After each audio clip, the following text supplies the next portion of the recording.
Hey everyone, welcome back to Go With The Flow. I'm Josiah, and today I'm joined by another very special guest. He's been on lists like the Forbes 30 Most Creative People on Social Media, XYZ's Top 25 Young Creative Professionals, and he's worked with some of the world's biggest brands.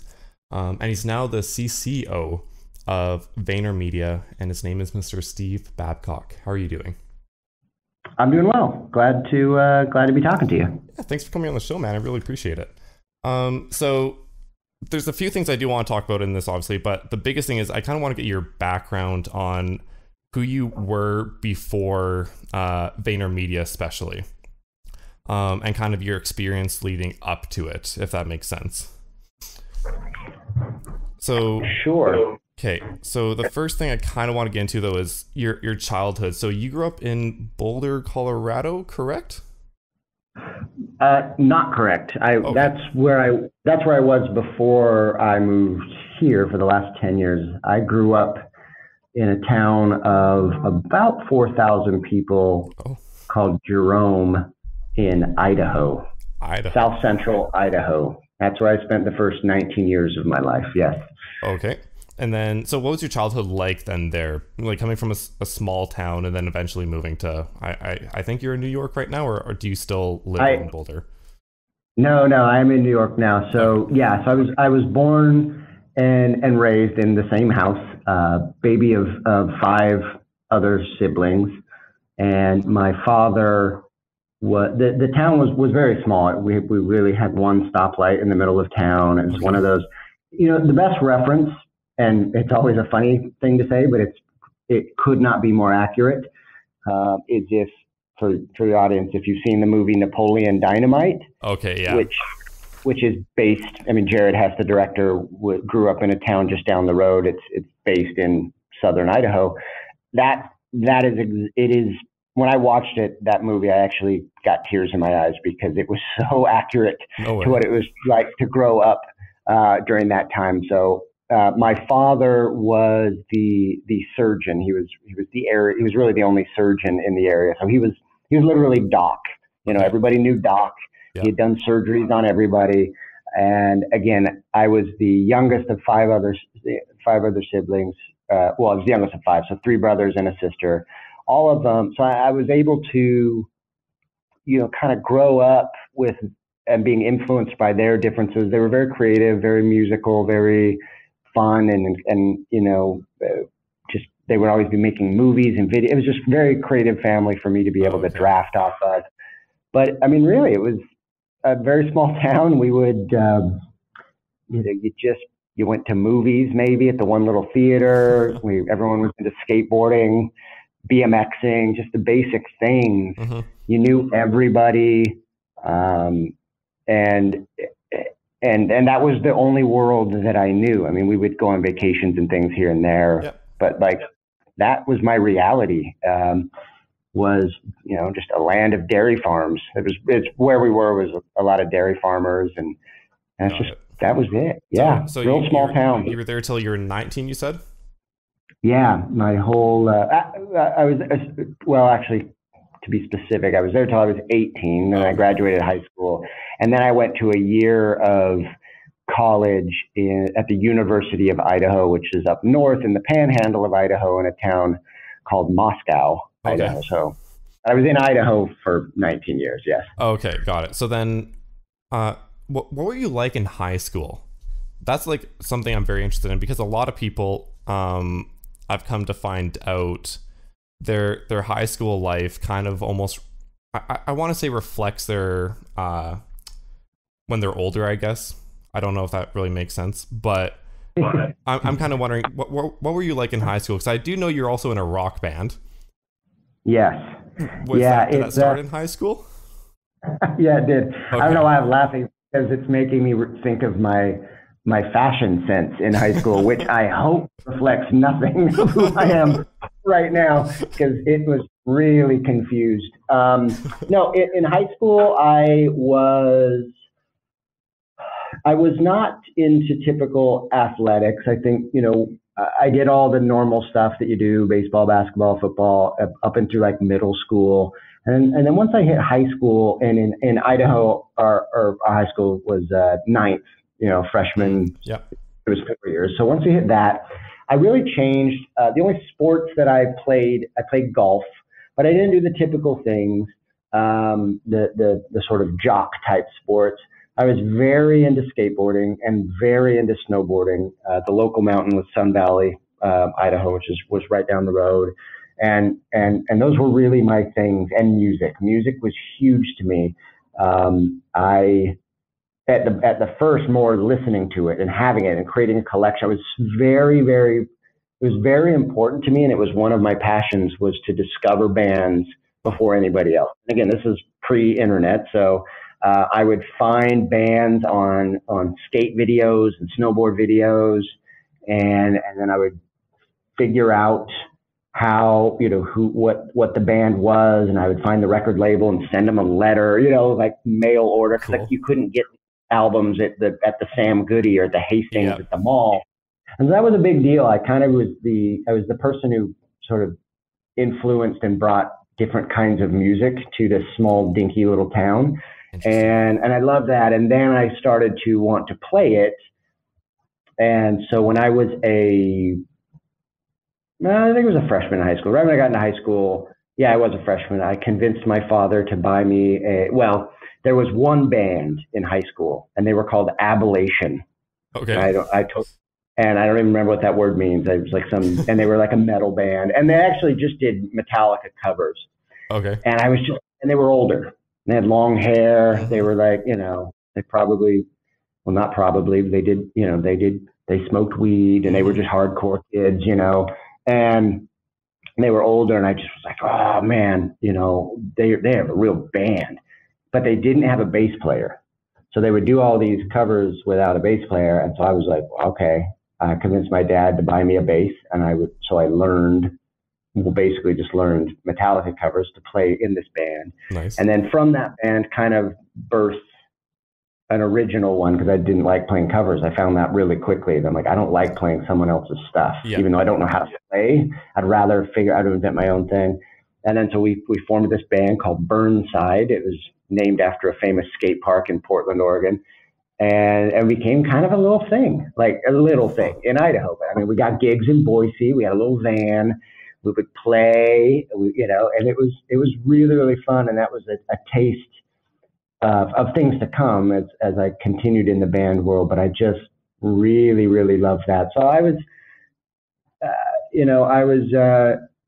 I guess if I was to say how I was as a kid, I really was friends with kind of everybody. You couldn't. Okay. I wasn't in a clique. Mm-hmm. I really liked skating, snowboarding, hanging out with all of these people, being friends with them, as clean as a whistle. Like I only had alcohol twice in my whole life, and both times were by accident. I never did any of that, but that was never really important to me. But so while I would probably say I probably hung out more with that kind of crowd, sort of stonery crowd. Yeah. I don't know why. But I didn't really behave that way. Interesting. And so really into that. Class clown, probably a little bit. Voted the most to be silly or on a Tonight Show type of thing. Definitely into wacky talent show. I liked to get up on stage. You're getting way more information than you need, so hopefully you can edit this. But I was the high school chaplain. That was my office. Oh, really? In the school presidency or whatever. Okay. And my job was to say the announcements every morning. So I was the welcome to Jerome. Got it. Welcome to Jerome Tigers, and I would make up like fake clubs and stuff and goof around and things like that. So any opportunity to get on stage or in front of a microphone, I would take it. That's awesome, actually. Huh. So actually, before we get into the next question, are you still connected with your band members at all, or no? I mean, through the miracle of Facebook, I've connected a little bit, but really just at that level, kind of seeing a post here or maybe posting a comment. One of them, I believe, is in prison, but the other two. So there's one who I have not connected with, or I don't know where he is, but I know what they're up to and what they're doing, but not. Okay. So then, no reunion tour happening. I'll say that. Yeah, okay, that makes sense. So then you said your family was creative, like very creative. Is that kind of where you got your desire, I guess, to go into the creative world, I guess? Like, is it because of your family? That's where you got everything from? I would say absolutely. My older brothers would make movies, and that's really what I wanted to do. And advertising was a bit of an accident along the path. But they would make movies. I remember as the little brother watching their Super 8, because we had an old 8mm camera, and they would make like stop motions. They would make Mr. Bill, if you remember, he was a little claymation character. They would make all music videos. They were always making movies, and I that was the only exposure to that I had. So I have to think that's what put in my brain that from a very young age I was going to be a director. I was going to make entertainment. I was going to make videos or films, and so as technology progressed, I remember we went from Super 8 to VHS, the big cameras that the big tape fit in. Yeah. Well, I remember the first one we had the camera that then had a cord that attached to the little mini VCR that was on a backpack. Anyway, we really, and then we went to like the mini I forgot what the mini camcorders, and always had that. And then around my high schoolish years, I really wanted to get into editing and things like that. And this is, nowadays you can do 20 times what I was able to on your phone. But back then it was like a huge graphics card that fit in the back of your computer, and you had to have 2 VCRs and all this. And I would, because I was like, we're going to shoot movies. I started my own little production company called The Kids. That's and awesome. It literally was just me and my friends. And we would go remake like kids books, or if we needed to do a book report, our teacher would allow us to make a little video about it instead of writing a book report. And so I would shoot it. I needed to be able to edit it, add music. I loved the creation of that. I loved the editing process. So I learned this. I remember it was called the Matrox Illuminator, and it didn't work at all. And it was a lot of star wipes and things like that. But we got really excited and we made a few movies.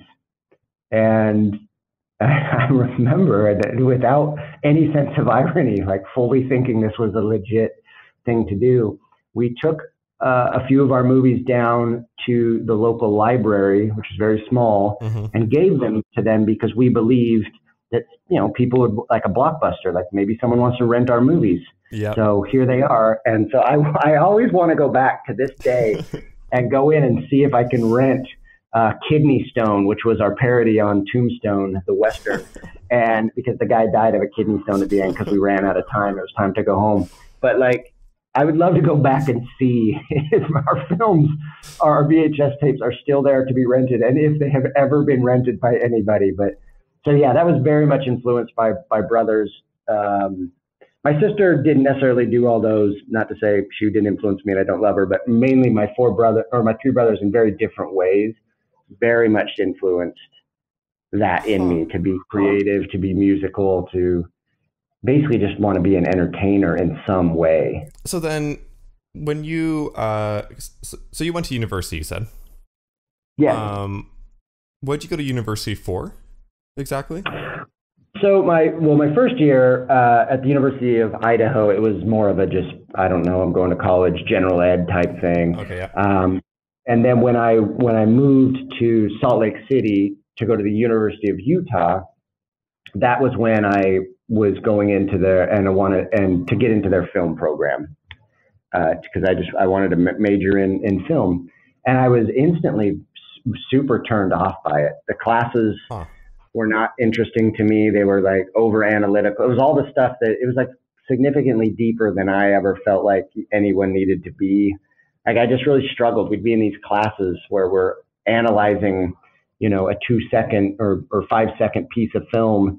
And my answer in my head was always like, I don't think it's supposed to mean what y'all think. I think it's just funny. I found really quickly that those classes were way deeper or maybe more intellectual than I was capable of. And so I didn't love it at all. And fortunately, that's also at the same time that I found advertising, because I was working in a mailroom sorting the mail at an advertising agency. And I sort of saw there, again, kind of how it felt in my family. Like, ooh, here's a bunch of creative people, and we're making like little movies, like television commercials, or we're using creative to solve problems. And I started to like that a lot more. And so that kind of was the reason I fell into this job. So that's pretty much where you kickstarted your career then, was in a mailroom. Like, yeah, it was called the Business Center. There was cubby, there's like cubbies. There's probably like 400 people there. So it took a long time. Once the mail came in, I had to sort it. So you put it in all the cubbies, and then you took it from the cubbies down into the cart, and then you walked around and gave everyone their mail. You also had to make sure that the copy machines were full.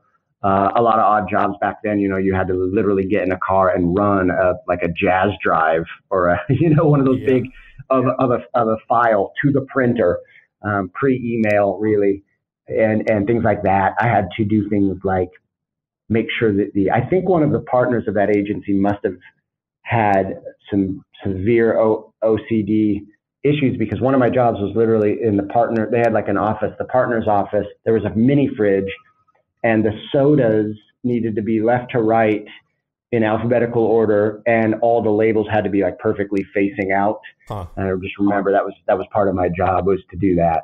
So then how does one get from a mailroom to where you're at today?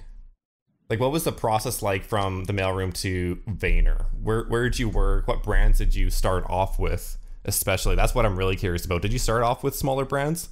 Or do you go straight to the big brands?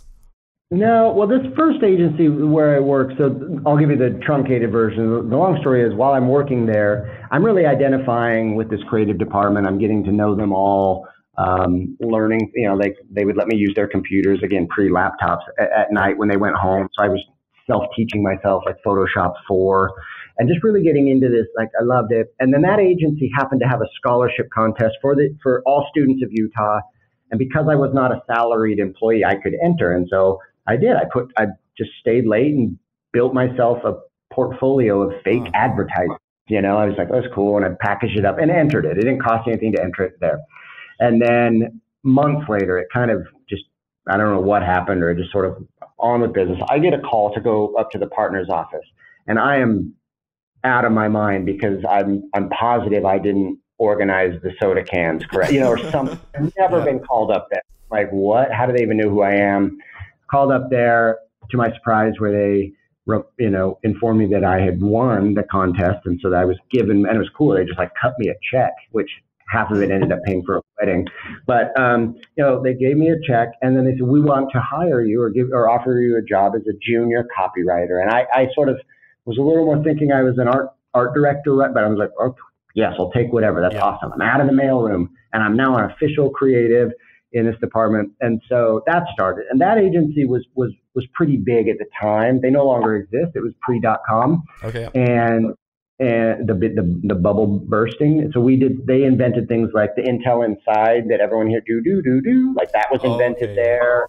So it was a lot of bigger brands, a lot of .coms that don't exist anymore. But, so I would say really those first 3 years, I spent 3 years there, were just training wheels of just doing, probably a lot of like people going like, wow, this kid, this is not the job for him. Like, why did we hire him type thing.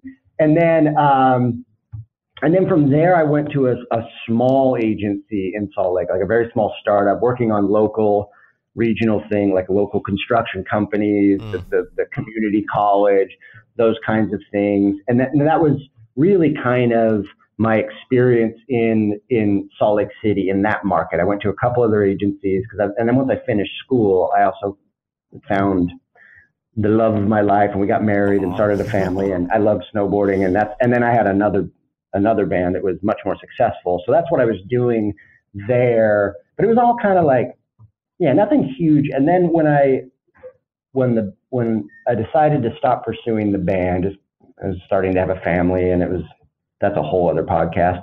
And we decided, okay, I want to really focus on my career. We packed up and moved to Boulder, Colorado, which is only a 6-hour drive from Salt Lake, but we moved to Colorado, and I joined an agency called Crispin Porter Bogusky, where and if you're familiar, probably one of the most notoriously creative, wild, crazy agencies of all time. And my first account there was Volkswagen. And so that was really where I was like, okay, now I'm on very large accounts with large dollars and da-da-da.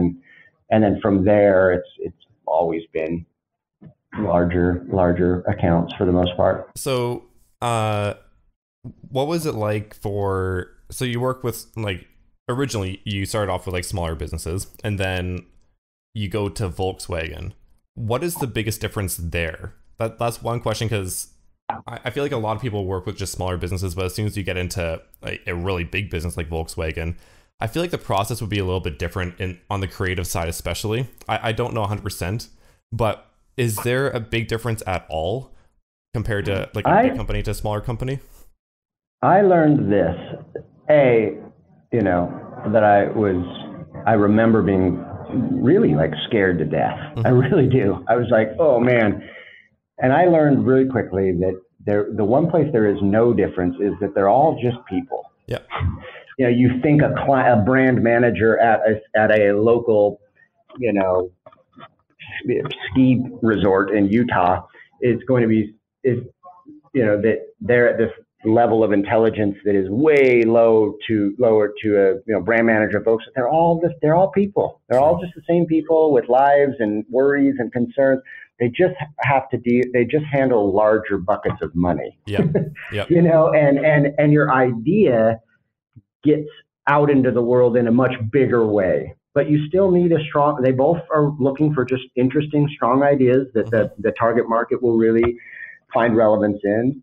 And so once you realize that, once you got over that, it was like, all right, And then the real difference is in that. It literally is in production and distribution. I had worked in this field for, I don't know, 6 years, 7 years, and then I show up and sell a campaign to Volkswagen, and I go on that shoot, and I had no idea. I'm like, this is the first shoot where I'm not holding the camera, or like, there's a full on, like, there's 100 people here. Like, for all I know, we're shooting the next version of Batman. Like, it was really, so it was a lot of just like pretend like you know what you're doing until you figure it out. But I would say this, I do feel like a lot of times on the bigger, or have experienced in the bigger places, you see a lot more waste. Really? I will say that. Really? Yeah, just like, you don't need to spend this much money to make this thing. You don't need it, because I've spent so much of my career making it without it. Yep. I do think that's just how that system is. They got marketing budgets. That's what they're working on. Even if you don't actually need it all, you're going to spend it all. Well, so, I guess if you have that kind of money, it doesn't really, it doesn't matter entirely at that point. Like, it still affects it a little bit, but yeah, no, that makes sense. So what does a day in the life of Steve Babcock look like right now?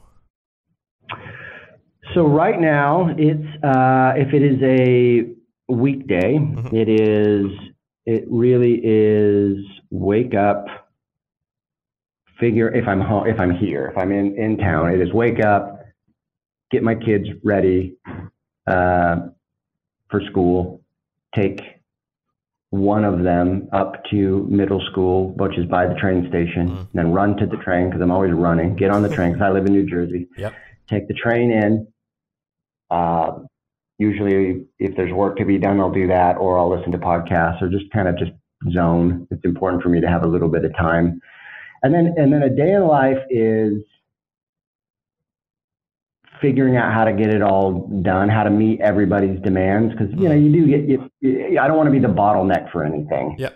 And so if there's, people can't move forward until we've had a meeting about something, or there's a question about something, it's really just trying to figure out how to get all of that in so that I can, because I look at it that way. It's like, my job is really to just help everybody do their job the best they can. And if that means that I have to help make a decision, or we need to spend some time together, then that's my number one priority.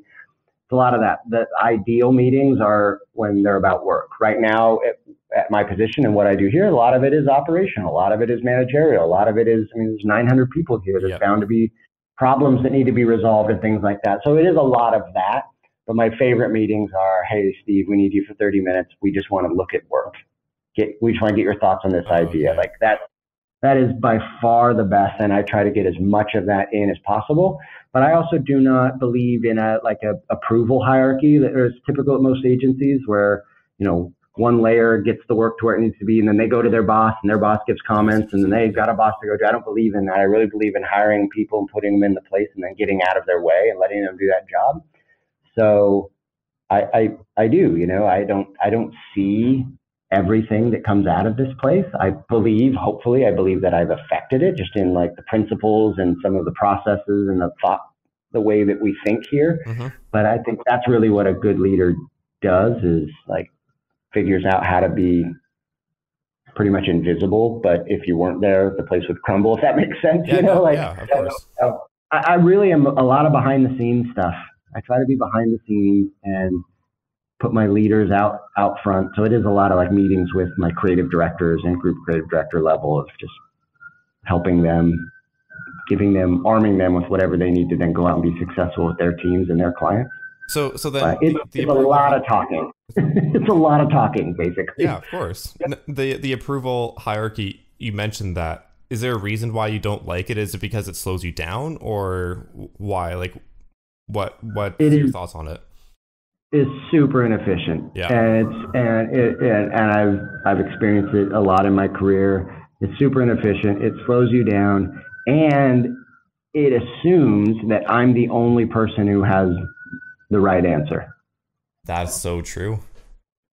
And it's like, well, that's just not true. There's no way I'm the only person who has the right answer. Yeah, no, of course. And I'm like, also, if I ever want to go home at night or see my kids, or if I ever want this department to grow and scale, you can't do that. You have to trust people to do it differently than you would do it, even though the outcome can still be successful, even if it looks a little different than what you thought success would look like. And I just find trust, while it's incredibly difficult and oftentimes backfires, mm-hmm.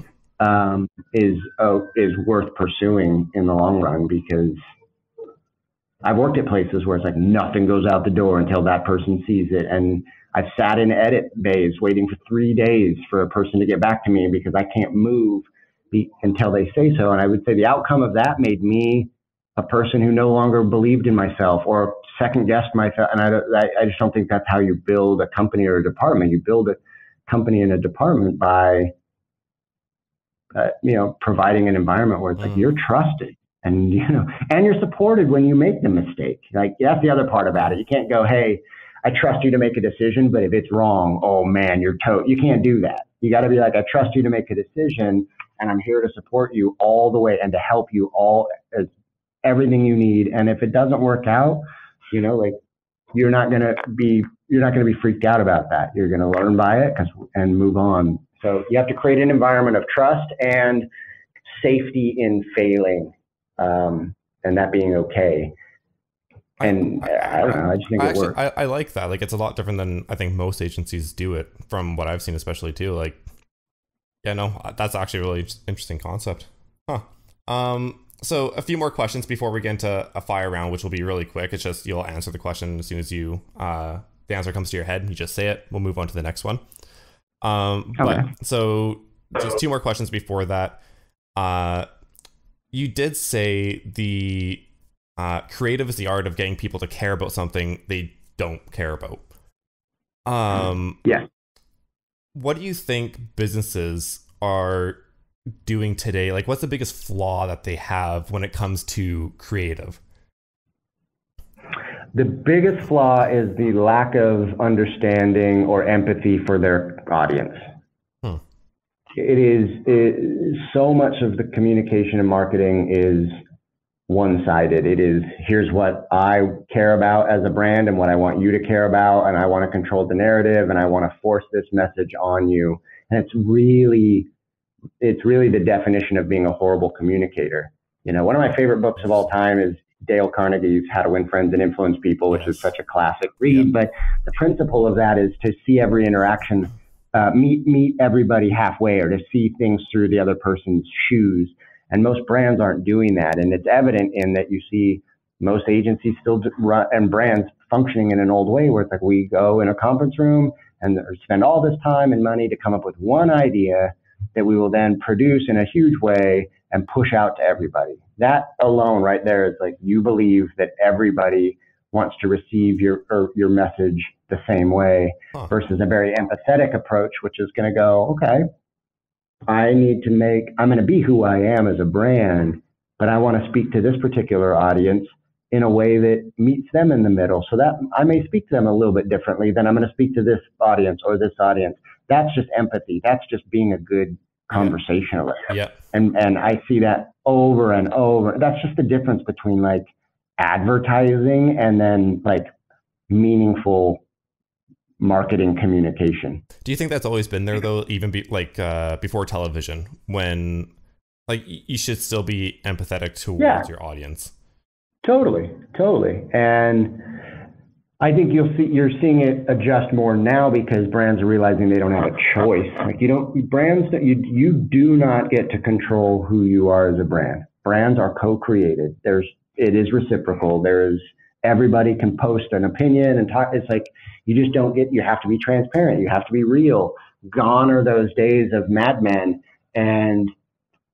But yeah, even back in the old day, the best advertising was advertising that really understood the audience. And even today, I typically see so many brands just kind of breeze through that part.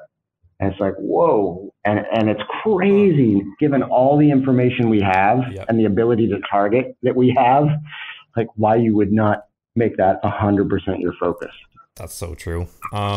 So then when you bring on a new client, what is your thought process like when you are going to create a piece of content for them? Like, is there a list of questions you ask them, for example, or a system you follow in order to accomplish your goal of getting people to care about something they don't care about? I would say no. If it's a new client and I'm speaking with them, my first thing is just like, hey, I want to know all about the business and things like that. And I really want to know what success looks like.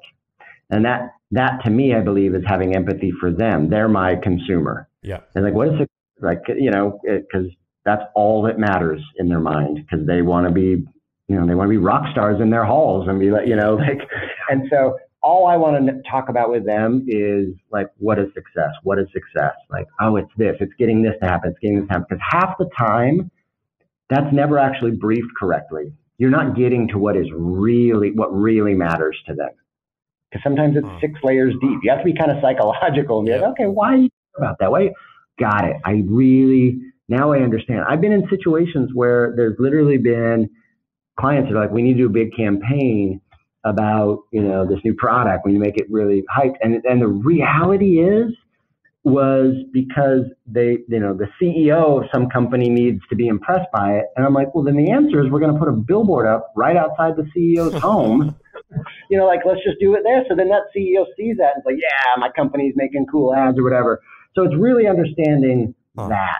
And then you might want to look in at like, okay, what have you done that's worked and hasn't worked? But that's really it. And then I turn straight to culture. I turn straight to, it's so fun to be in this business right now where basic stuff, like just searching a brand up on Twitter and just reading what people are saying about thinking, it's like that to me on message boards and forums and everywhere is a gold mine of information that gets at the truth about, of what people think about a brand or an experience or whatever. And that's where I do more of that. There really isn't like a particular list of questions or anything like that. No, of course. For me. Yep. That it actually makes sense though, like to find their, I don't want to say their definition of success, but like what they're looking for, I guess. Yeah. And because if you can't deliver that, wouldn't they want to get rid of you as an agency? That's right. Yeah. No, that makes complete sense. Yes. Okay. So fire round. Basically, I'll ask these questions and you just, whatever answer comes to your head, just say it. And we'll move on to the next one. We'll get through these as fast as possible. And yeah, you ready to go? Let's go. Okay. Favorite social media app? Instagram. What is one skill you really want to learn or develop? Exercise. Exercise as in like a certain type of exercise or specifically strength training. Okay. If you could have a 1 hour conversation with someone, who would it be? Whether it's past, present, we can't really do future, but maybe future.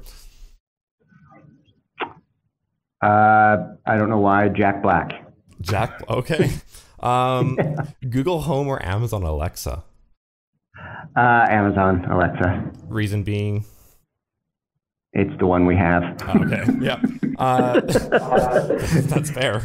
The book that has impacted you the most? Probably How to Win Friends and Influence People. I already asked this one. What is the biggest thing that people overlook in creative? Strategy. Oh. Do you speak any other languages? Only a few swear words in Spanish. That's probably a lot of people. One thing that you want to try but haven't yet? Stand-up comedy.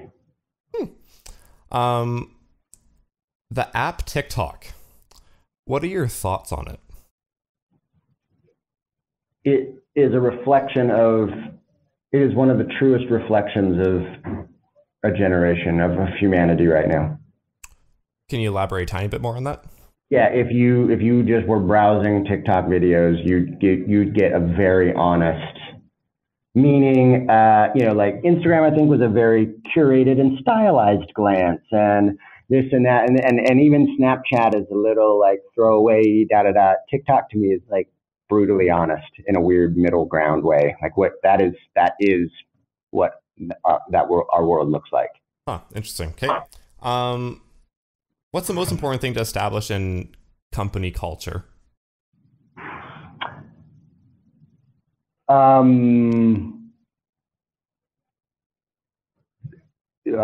Spacing on the word, but I think is compassion at a level, compassion for others and a love and a respect for others that you will work so hard to not let anybody down. Huh. Okay. Yeah, I like that actually. And last question, do you have a secret talent? Ooh, a secret talent. I don't believe I have any talents that are secret. I'm a pretty open book. Everything that I at least think I'm halfway decent at, I will put out into the world.